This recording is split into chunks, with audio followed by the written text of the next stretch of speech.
Par message, elle s'y est donc rendue, et y a rencontré Turan. Il a été libéré de prison. Elle lui demande ce qu'il fait là. Il lui dit qu'il est venu pour elle, et qu'il est sorti de prison hier. Elle lui demande s'il lui a demandé de venir là. Turan lui demande si elle va bien, et lui dit que c'est elle qui lui a demandé de venir.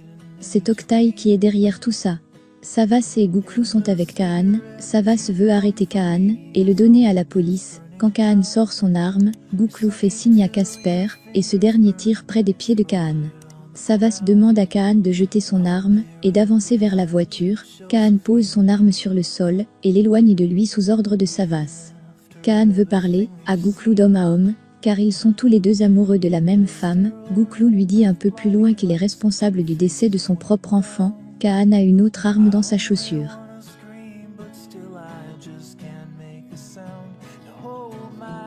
Kaan dit à Gouklou qu'il a parlé à Boursou la nuit dernière dans leur maison, pendant qu'il attendait à la porte, et lui demande si elle ne le lui a pas dit, et lui dit un peu plus loin que Boursou attend des informations de lui, et demande à Gouklou ce qu'il est pour Boursou. Il est très jaloux de Gouklou, il ne supporte pas de le voir avec Boursou, et lui dit qu'il ne peut rien être pour sa femme, et Gouklou se met à le frapper, puis Kaan tire dans le bras de Savas.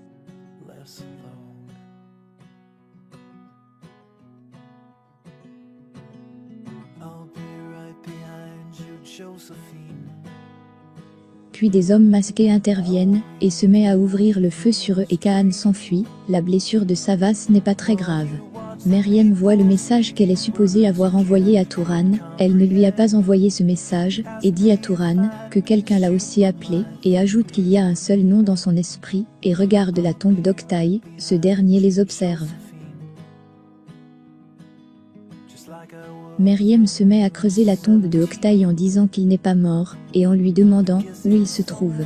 Les hommes qui ont tiré sur Savas et Gouklou rattrapent Kaan. Ce sont les hommes de Oktay. Kaan pensait que c'était les hommes de Sadik, mais ce sont ceux d'Oktay, et l'un de ces hommes dit à Kaan qu'ils sont venus le faire rester en vie, car son patron ne veut pas qu'il meure.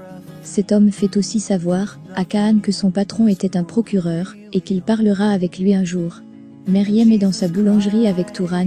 Elle lui fait comprendre qu'elle fera en sorte qu'on ouvre cette tombe. Turan lui fait savoir qu'il a fait faire un test d'ADN, et que celui qui est dans la tombe est Oktay. Il est convaincu qu'Oktay est mort.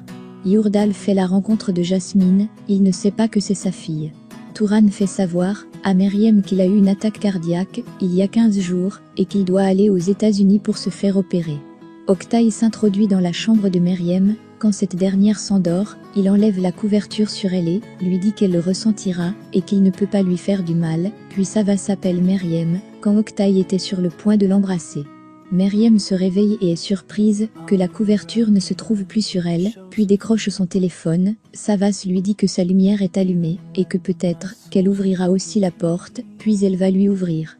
Elle le prend dans ses bras. Quand elle ouvre et voit sa blessure, elle commence à s'inquiéter et Savas lui dit qu'il va bien, et qu'ils se sont rencontrés avec l'ex de Boursou. Elle le fait entrer pour soigner sa blessure. Elle enlève le pull de Savas. Oktay les observe. Elle essaie de prendre quelque chose dans sa penderie, mais Savas la retient. Il ne veut pas qu'elle le laisse. Elle lui demande de penser à elle s'il ne pense pas à lui. Elle était vraiment très inquiète pour lui et lui fait comprendre qu'il y a quelqu'un dans cette vie qu'il aime plus que lui-même. Savas lui dit que c'est la seule chose qui lui donne de la force et Meriem lui donne un autre pull. Elle lui donne le message qu'elle a trouvé sur son lit plus tôt dans la journée. Ce message dit à Meriem qu'elle obtiendra toutes les réponses à ses questions, et Savas lui demande ce qui arrivera par la suite. Elle lui dit aussi qu'une adresse est venue. Savas lui demande de lui donner l'adresse, et elle lui dit qu'elle y est allée. Savas lui demande si elle y est allée seule. Elle lui dit que c'est un cimetière. Savas se met en colère, car elle y est allée seule. Elle lui dit que c'était la tombe de Oktay. Savas est très en colère, et lui dit que Oktay est mort, mais ils ne sont pas encore débarrassés de lui et Meriem lui dit qu'il n'est pas mort.